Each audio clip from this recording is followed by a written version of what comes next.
Um levantamento feito com base em dados do Ministério da Saúde mostrou que o número de mortos por coronavírus no Brasil é 5 vezes maior entre a população negra do que a população branca.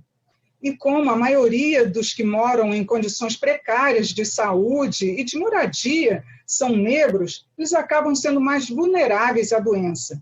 E para comentar a incidência dessa doença entre a população negra, os entrevistados do Câmara Debate nesta edição são a deputada Silvia Cristina, do PDT de Rondônia, e o deputado Ottoni de Paula, do PSC do Rio de Janeiro. Bem-vindos, deputados. Obrigada por atender ao nosso convite aqui no programa.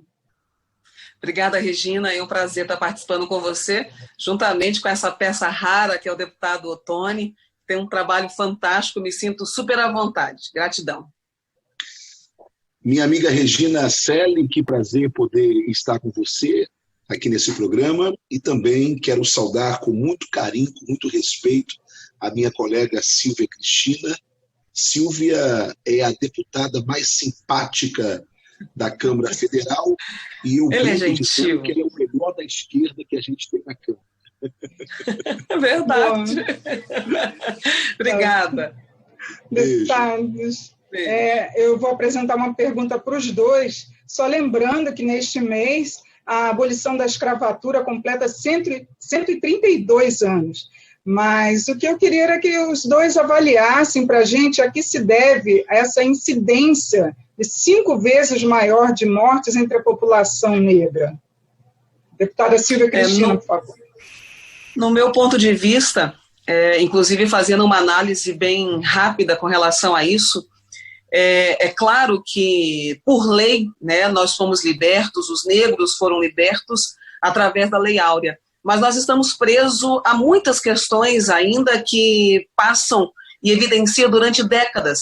Nós recebemos menos, né? Na maioria dos negros recebem menos, são os mais pobres, e na questão da doença, especialmente do Covid-19, que é uma doença específica devido à questão de higiene, nós temos essa problemática, onde os negros, nossos irmãos negros, estão em localidades que, infelizmente, ainda falta saneamento básico, ainda falta água encanada, ainda tem a pobreza propriamente dita, as casas germinadas, que uma próximas das outras, e favelas, na maioria, que esta população negra reside e convive.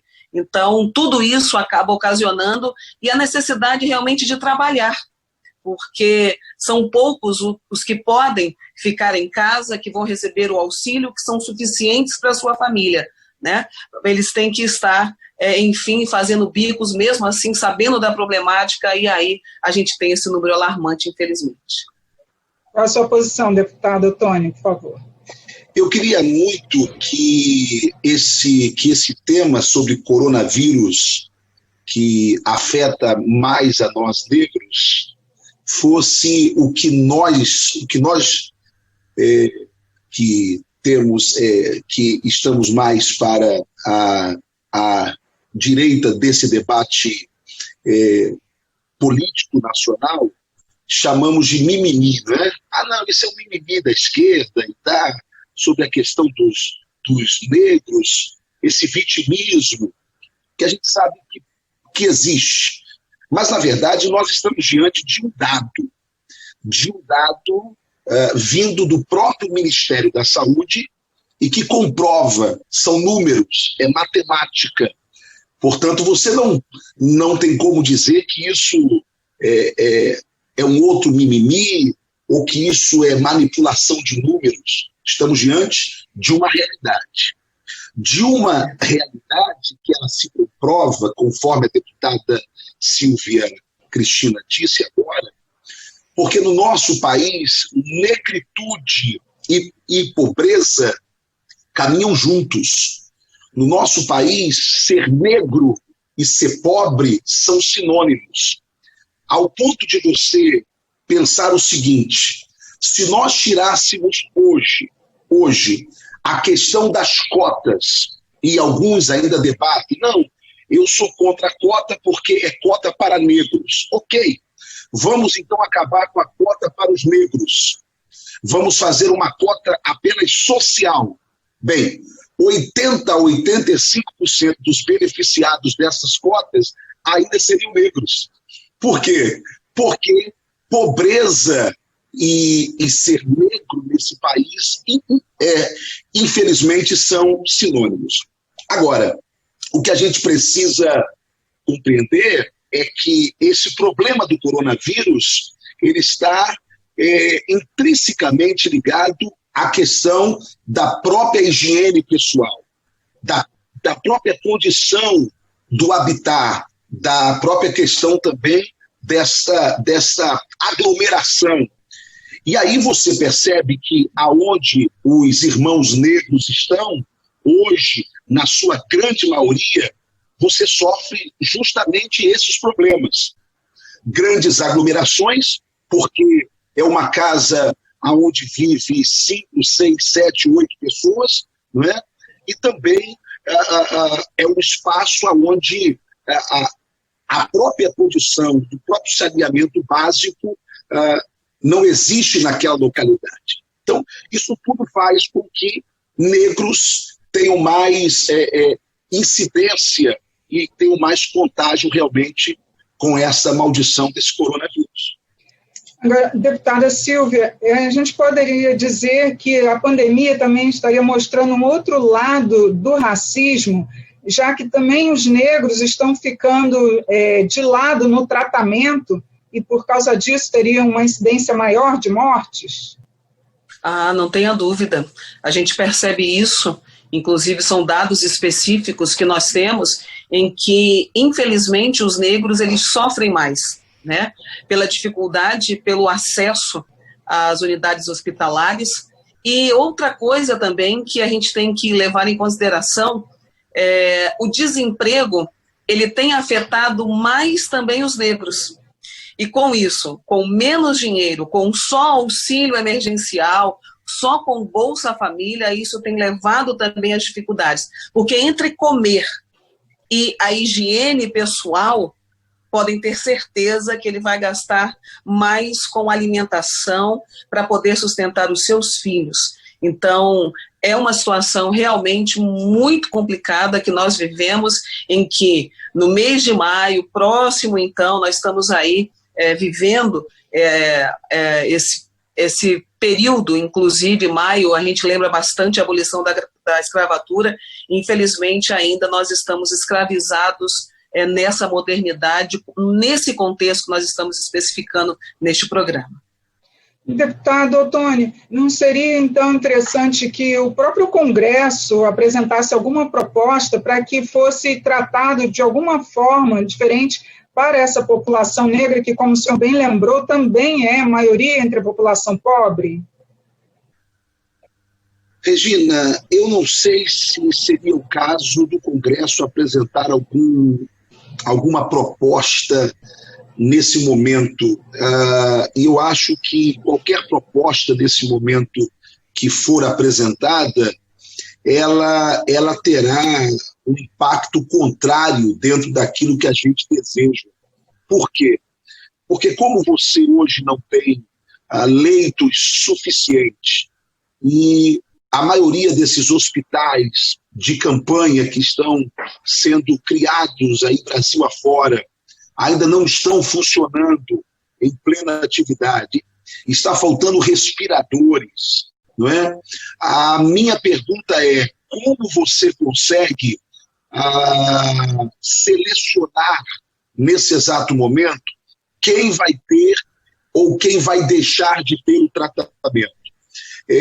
Eu entendo a sua pergunta, entendi muito bem a sua colocação, mas esse, infelizmente, é um problema histórico que nós estamos vivendo e que, como qualquer problema histórico, você não tem como mudá-lo e alterá-lo em um prazo curto, principalmente diante de uma pandemia como essa que nós estamos vivendo.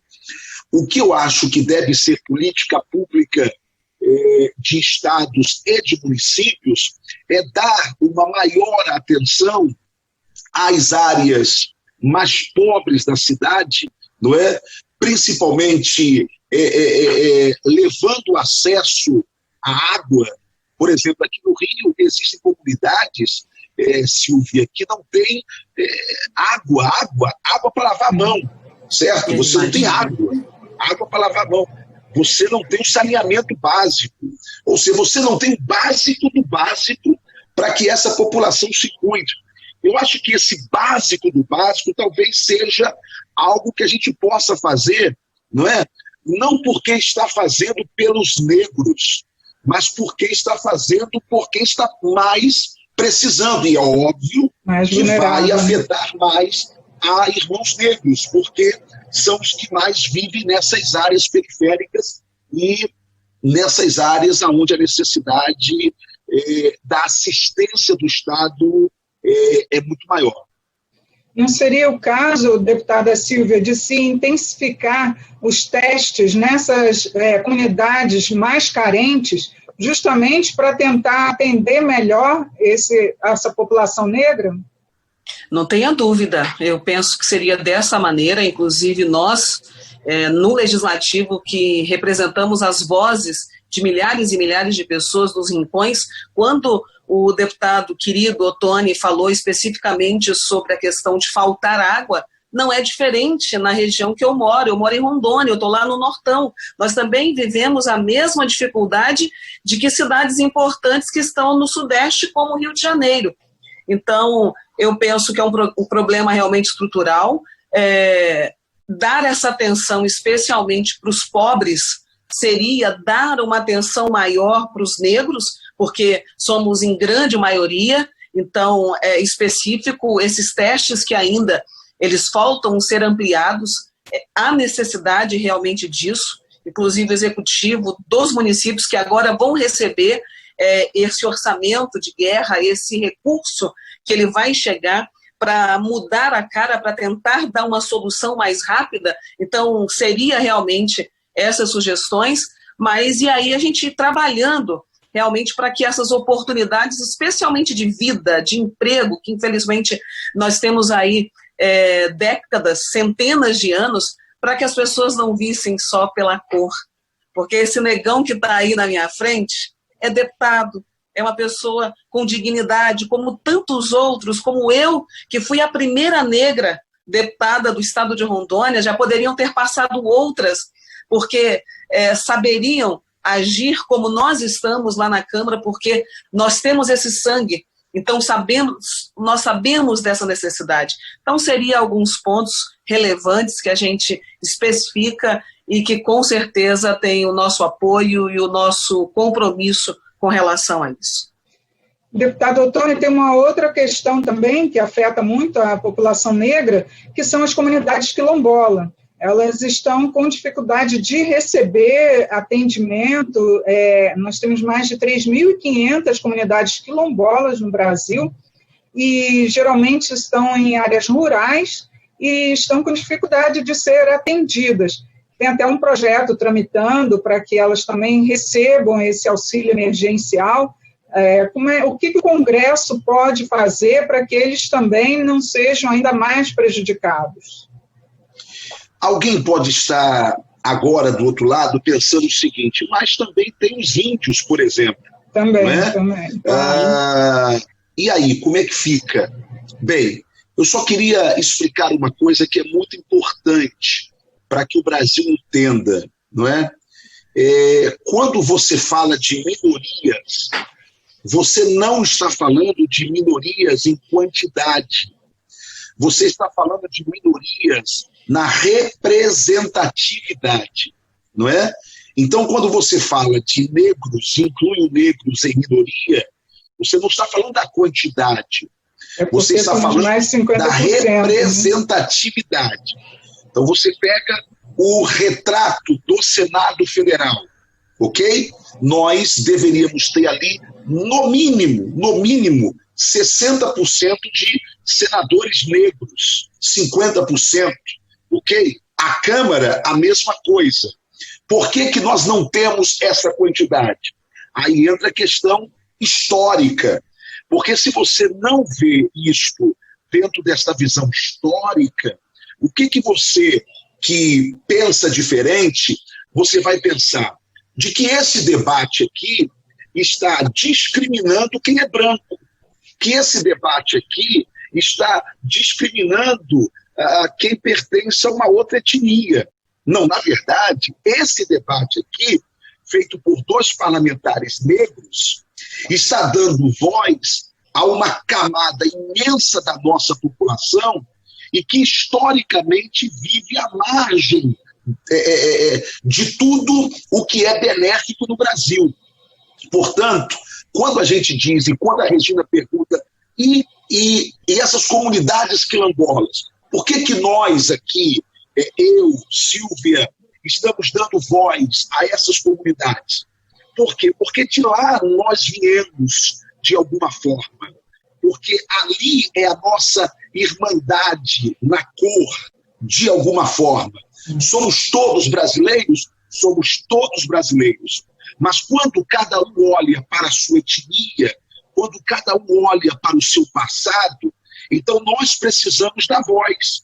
Porque se a gente não der voz a eles lá, ninguém dará voz. Se nós, como negros, não olharmos para trás e ver estas comunidades e lutar por elas e pedir um tratamento especial a elas, quem é que irá pedir? Portanto, eu só quero colocar isso claro, minha amiga Regina, dizendo de que precisa se olhar com muito cuidado para essas comunidades quilombolas, não é? Principalmente porque elas não têm como gritar, elas não têm como falar, elas não têm como exigir. Portanto, quanto mais silêncio esta parte da sociedade tem, mas nós temos a obrigação de dar voz, seja o pobre, seja o negro, seja o índio, seja até mesmo ao cidadão homossexual, não é? Não importa, nós precisamos dar voz. É cidadão, a gente dá voz, independente da ideologia de cada um. Eu queria uma última pergunta que os dois respondessem. Primeiro, a deputada Silvia Cristina, o que o Congresso poderia fazer para reduzir esse número de mortes entre a população negra, que está muito maior do que entre a população branca?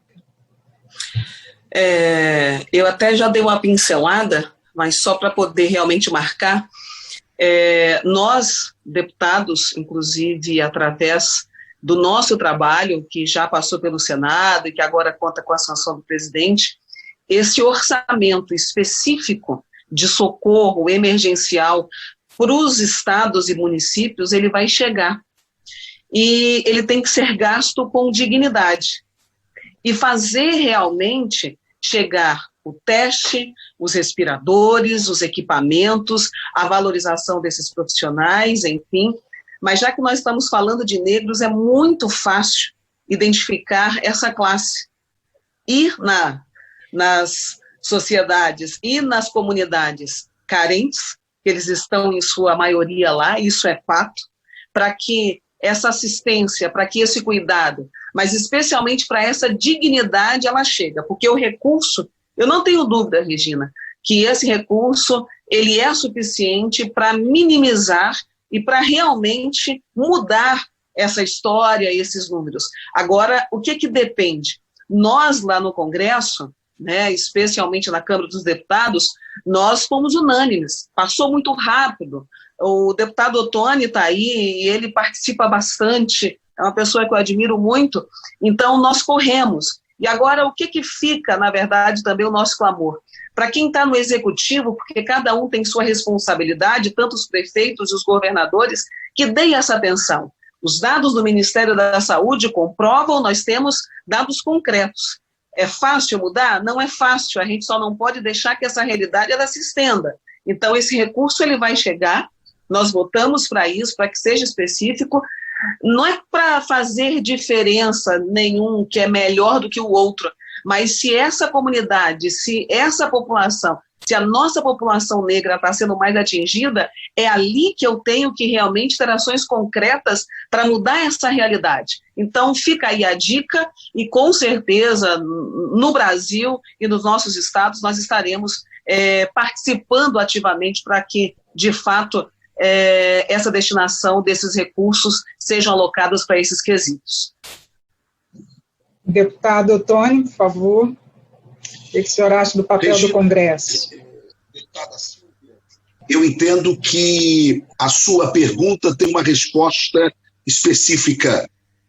Como fazer que recursos cheguem a essa população negra, não é?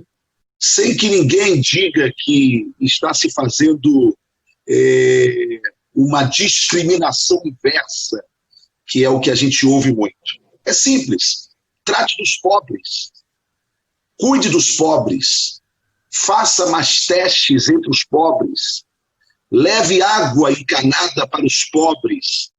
Dê um pouco de saneamento básico para os pobres. E aí você vai estar cuidando dos negros. É simples assim. Como eu queria que esse debate de negros e brancos e negros, ele pertencesse ao nosso passado. Mas o nosso passado é tão curto, é tão ali, foi tão ontem, que a gente entende que nós temos um papel de não nos acovardarmos diante de temáticas, como se essas temáticas fossem de esquerda ou de direita. Temos que parar com isso. Temos que parar com essa história de que, quando se luta pela dignidade, você está fazendo algum discurso daquela ou daquela outra ideologia. O negro, ele não deixa de ter as suas demandas e as suas necessidades porque é um negro de direita ou porque é um negro de esquerda. Não. A cor da nossa pele, ela não tem ideologias partidárias, políticas. Ela sofrerá as consequências de uma realidade que está aí diante de nós.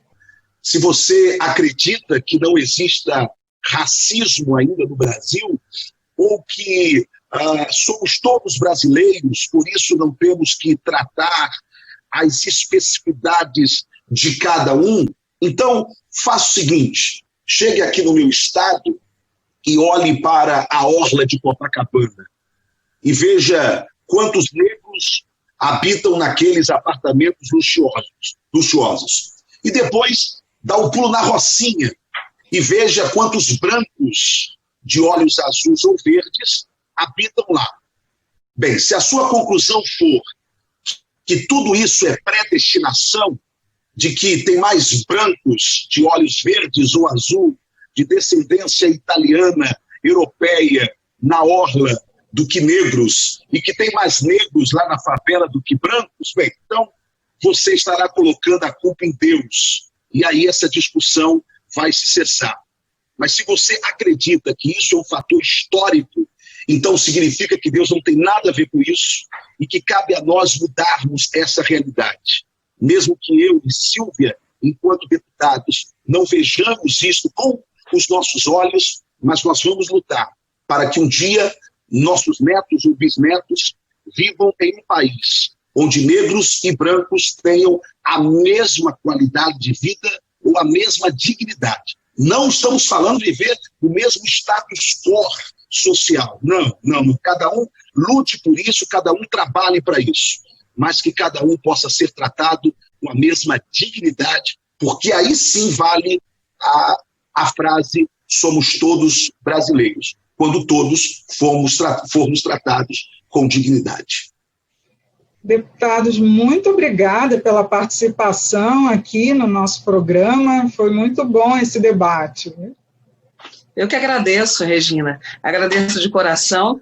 Me sinto prestigiada, privilegiada de estar ao lado do Ottoni. Ele sabe o carinho que esse negro bonito e corajoso, né, nos faz realmente como um grande exemplo na Câmara. Então, muito obrigada. E a gente está sempre à disposição. Estamos trabalhando, mesmo que dessa maneira remota, mas com certeza, incansavelmente, para que o nosso Brasil melhore cada vez mais. Muito obrigada. Regina, eu quero lhe agradecer pelo carinho, não é? E agradecer a você e toda a sua equipe por essa produção que leva mais esclarecimentos ao povo brasileiro. minha amiga Silvia Cristina, esta negra competente. E por que a gente está aqui dizendo? Porque alguém pode aqui falar, não é porque que o branco ele não olha para o outro branco e diz, poxa, esse branco competente, ou esse branco lindo. O que o negro costuma falar, esse negro lindo, ou essa negra competente? É porque dentro de cada um de nós tem um orgulho, assim, quando a gente vê um negão que venceu na vida, que desperta em nós uma chama, tá vendo?